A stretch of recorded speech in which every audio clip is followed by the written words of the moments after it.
So I might consider something that I usually advise against doing, which is start from scratch and take out the full loan. And the idea there is you've got 500,000 full loan. Is we have land that's worth 500,000, and land includes yard and fields and forests or whatever else I want to buy. But it is all it's all under debt. And I always say run the minimum amount of debt possible.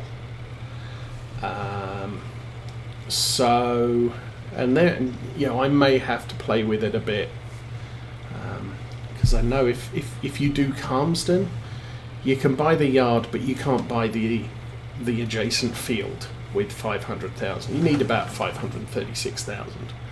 But the idea is the farm is all secured on debt. And part of the reason for that is we've just inherited it. So it is what it is. It's a complete mess, and I've got my own personal savings, which is the rest of the start from scratch budget, which I can buy equipment with. Now, I'm not sure I'm going to do much in the way of limitations on, you can't rent stuff, or you can't borrow stuff on contracts, things like that. But we will be looking basically at something along the lines of, part of the challenge is not only do we want to expand the farm, but we need to pay it off, because as I said, it's all carrying debt. Which I think will be a little bit more interesting. I mean, obviously, Lawfolds we started as was. And I think for the most part, all I did for Lawfolds was took the start, sold the starting equipment, and bought the equipment that I wanted. For this farm, we pretty much, and I'll be honest, we took about 40% of the value of Lawfolds at the end of that playthrough and brought it across to this farm and started this. So this had a lot of equipment, a lot of fields, and as I've said before, is what I consider to be a mature farm. You've got everything, you're just working up from there. So we had a couple of goals like, hey, let's get 1,500 sheep, because that's what the map supports, and see how much of the map we can buy. And I think we've done quite well on that count. Okay, that bale's back where that stack's back where it should have been. But yeah, I'm thinking of, let's go for a different model, not survival, where we'll start with nothing and then see where we can go. So those tend to be very slow starts, but we are going to be seriously hampered with our loan payments for the first year or so, probably a couple of years. And don't do that. No, that's bad. And then see where we can go with the whole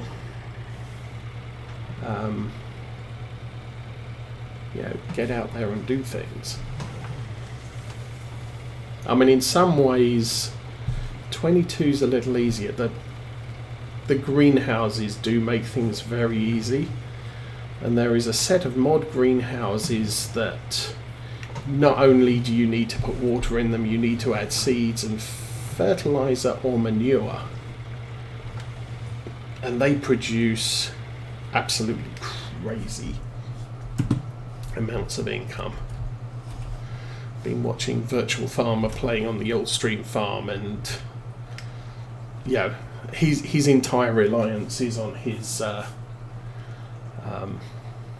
Oh, I turned the engine off, didn't I? His entire reliance for income, at least initially, is on those greenhouses. And I think actually I've noticed that on a lot of sort of no man's land type plays and what have you, is get some greenhouses and they seriously make a difference to your startup difficulty level. I think I did that on one. It's not that I'm not playing Farm Sim 22. I am pottering around and trying different ideas out, and I have noticed that you can get to the point where, well, the income from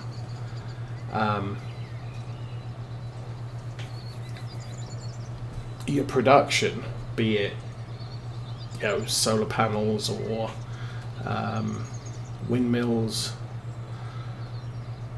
or the greenhouses, is usually enough to pay for something else.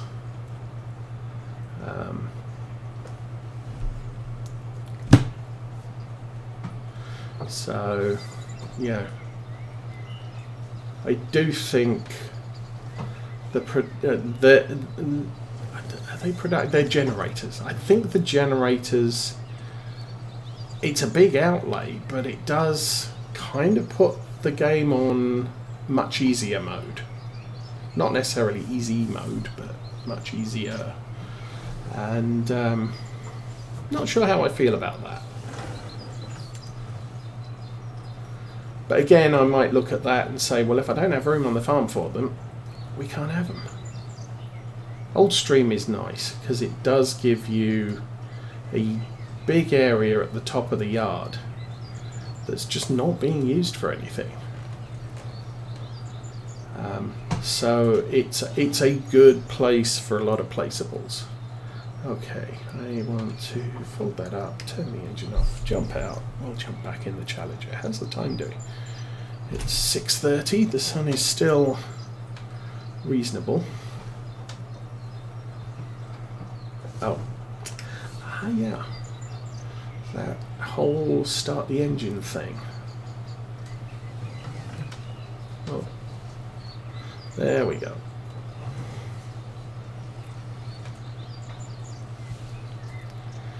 I'm thinking I can probably finish this field off rowing it. Might be able to do at least part of 9 so that we're not driving over all of the clover.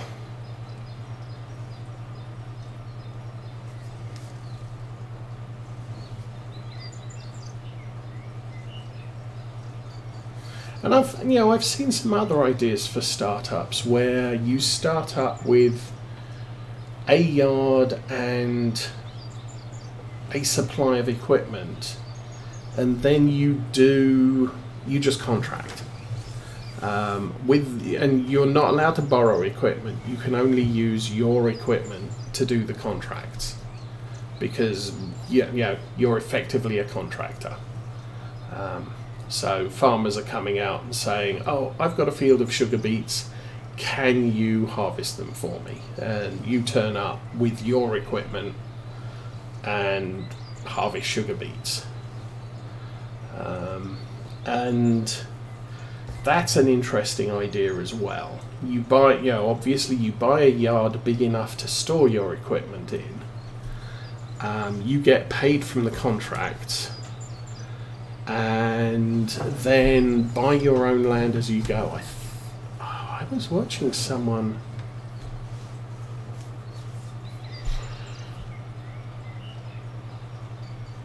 Oh, it might have been Millennial Farmer.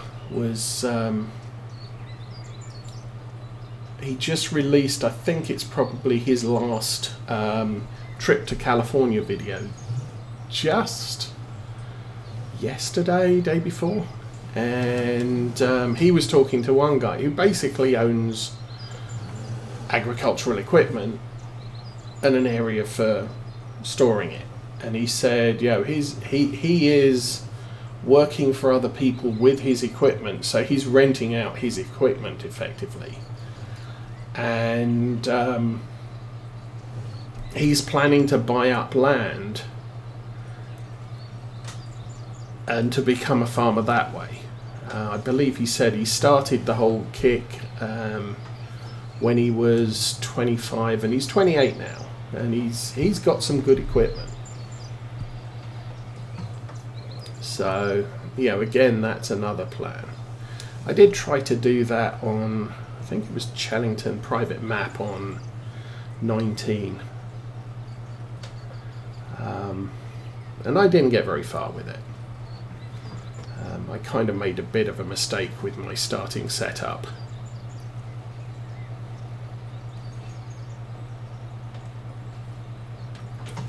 And that's the thing, you know, that's the thing with startups like that, is you really have to pay attention to what's available when you start on the map.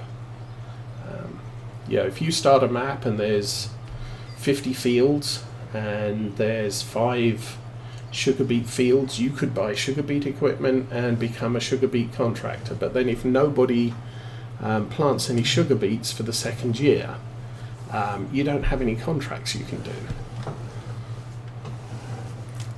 So obviously the most effective plan with that is to make sure that what you buy is the most utilitarian of all the equipment. So, you know, having grass equipment, that gets you a lot of jobs if there's pastures on a lot of pastures on the maps. Plus, grass can be harvested 2 or 3 times a year. So, that can also be a thing. I think 1 lap is good here.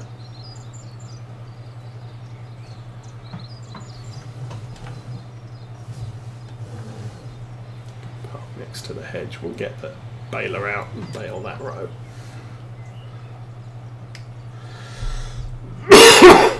And then having a regular harvester with a draper.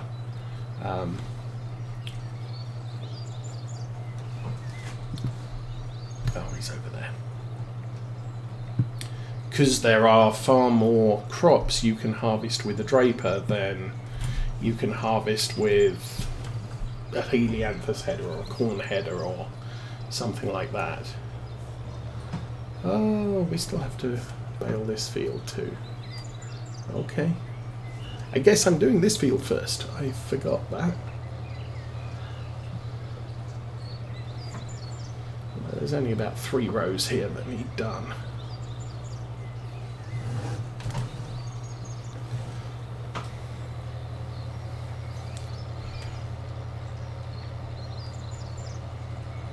But then if all you've got is harvesting equipment, well, you can do that during the fall, and then you don't have anything to do over the spring.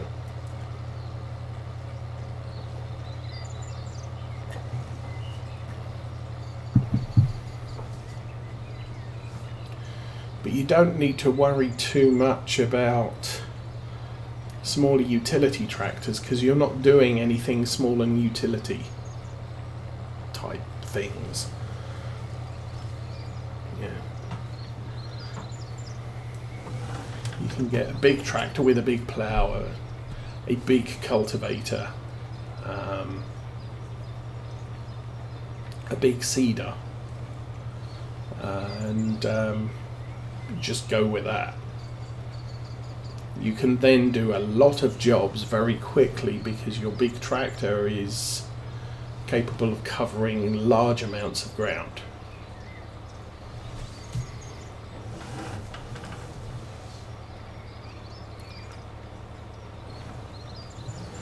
I mean, it's kind of the philosophy we went both here and Lawfolds is we've got the Class Axion 940. It's not quite 400 horsepower, but it's not far off it. And you can run a lot of really nice equipment which gets the job done. And I kind of like that. It's one of the reasons why I spend a lot of time in cab on these playthroughs, is because the equipment is big and it doesn't give you enough time to get bored. Although that said, There are times where I'll just say, okay, you get on with the ploughing. I'll come back when you think you're done. I think I did a breakaway a little bit too early there. Let's try that again.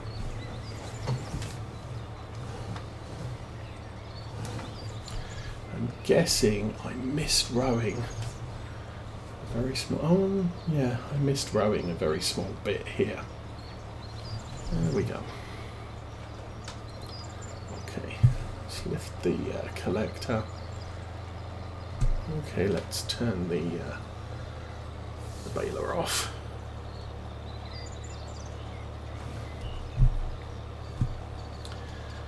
And we'll go headland this field.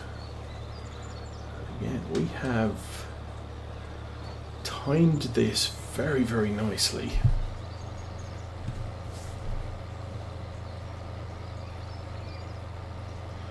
Actually, not too much grass here, so we're not going to contaminate our bales too significantly.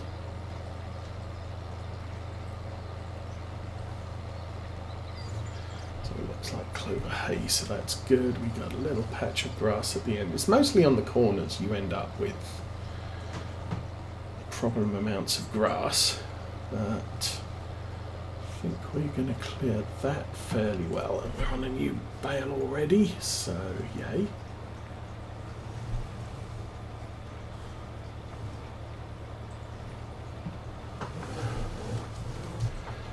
Unfortunately we hit the tree here. I don't think that's too much of a problem.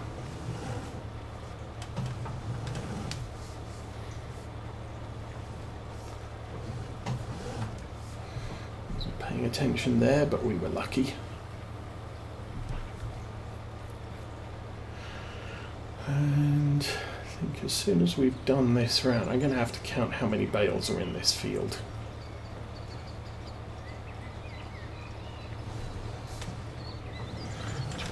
Oh, that's a tight corner, I think. And again, the wide pickup here, excellent things. Okay. Turn the collector off, turn the baler off, and we'll park this in front of the Challenger.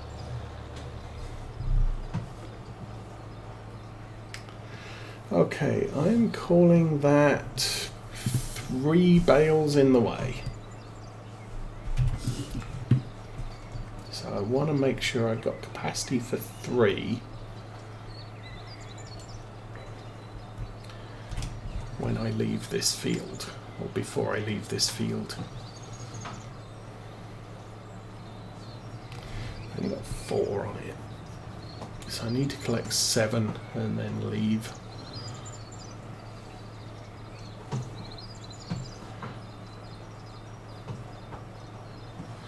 And I did see DJ Goham announced this week that Oxygen David has started making moves on Court Farms. I think it's Court Farm, which is going to be. I think Court Farm is going to be more my style of map. Smaller fields, multiple yards, and real life location. 10, 11. Oh, do we have just the one? Okay. Oh, alright. I think what we'll do is we'll collect all the bales here. We'll collect 2 on the way out. And try not to hit the other one.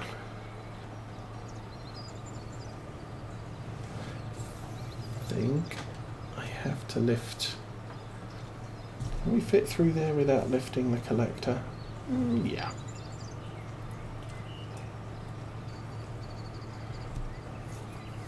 But that's probably 6+ months off any sort of release time. So not going to be something I really want to wait for. Which is a shame, because again, I like the sound of it. And then after Court Farm, I believe Oxygen David is then going to be looking at a real location in the US for his next map. So he's taking a break from British maps after the next one. I saw an announcement this week on Facebook that the old Stream Farm guys, Black Sheep Modding, are working, looks like with a real farmer, to create his farm. Believe French, so it'll be another in the style of the old Stream Farm, but probably a little bit more realistic location.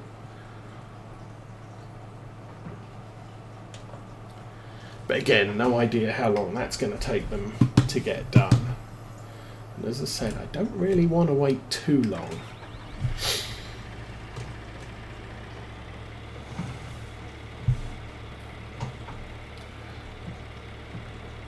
Boop.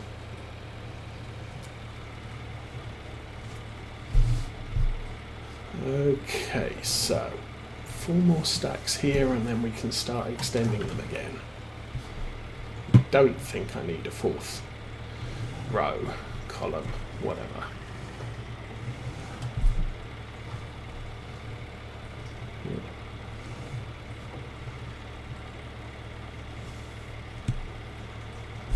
Drop that there. So now I don't have to worry too much about accidentally snagging any of the bales I've placed.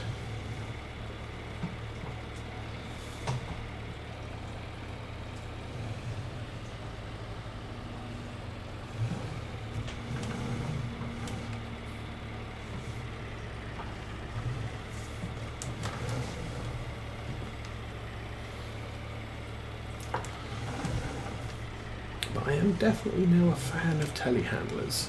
I haven't been in the past.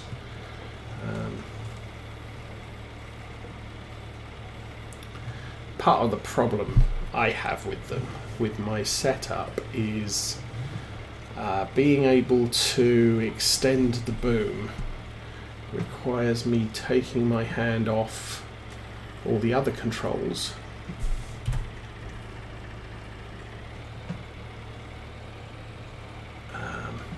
The lift and the tip, that's all on the joystick. In Farm Sim 17 I used to be able to press a button and it would give me an alternate axis on the joystick. So kind of like a shift button so that you can do alternate actions. And so you could extend and retract the boom with the shift key pressed. And Farm Sim 19 didn't support that. So I now have a useless button on my control panel, at least as far as I'm aware. I was never able to get it to work properly.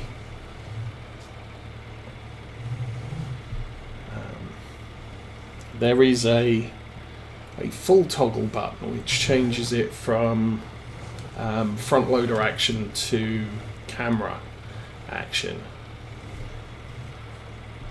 I must admit, in these situations I need to be looking around a lot, and since I'm using a front loader I don't really want to be pushing the button and then turning the thing to change my field of view.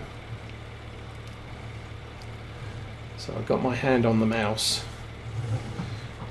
in an attempt to control best field of view for the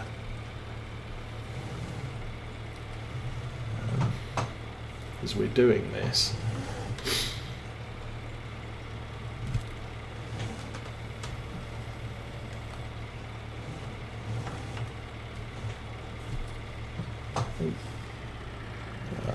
Let's shuffle that up to the right a little.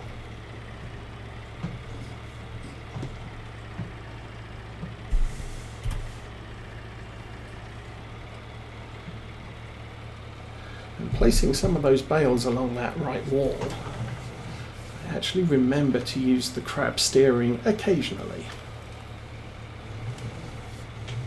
which is kind of cool. Feature I usually forget on four-wheel steer equipment. I'm now going to do this, so oops.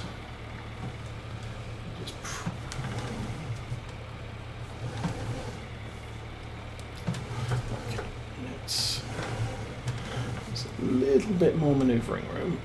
There we go. Because normally, obviously, the boom sticks a long way out at the front, so it's actually easier to reverse into the wall because there's no overhang at the back of the vehicle. However, what you can do is if I get this straight, do that, we can now sidle up to the wall, and that's probably close enough, do you think?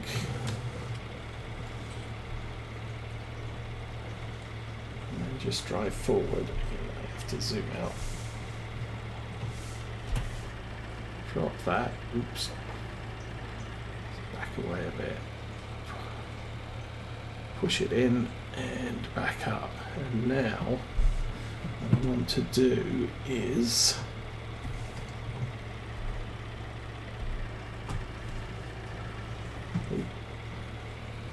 crab steer away from the wall so we don't end up wrapping the tractor around, and we're good, we're clear. And as I said, that's a feature I forget when I'm driving this. The JCB is another vehicle which has crab steering as an option. Frequently, I mean, who uses crab steering? It's probably the least used feature of all. And yet, in that one situation, it's really, really useful. I should remember it more often. Anyway, we have a couple of bales to grab off field 9. And then we can row and bale the rest of it. And then we'll be done. What is the time? We're coming up to 7 o'clock. So, yeah, I guess.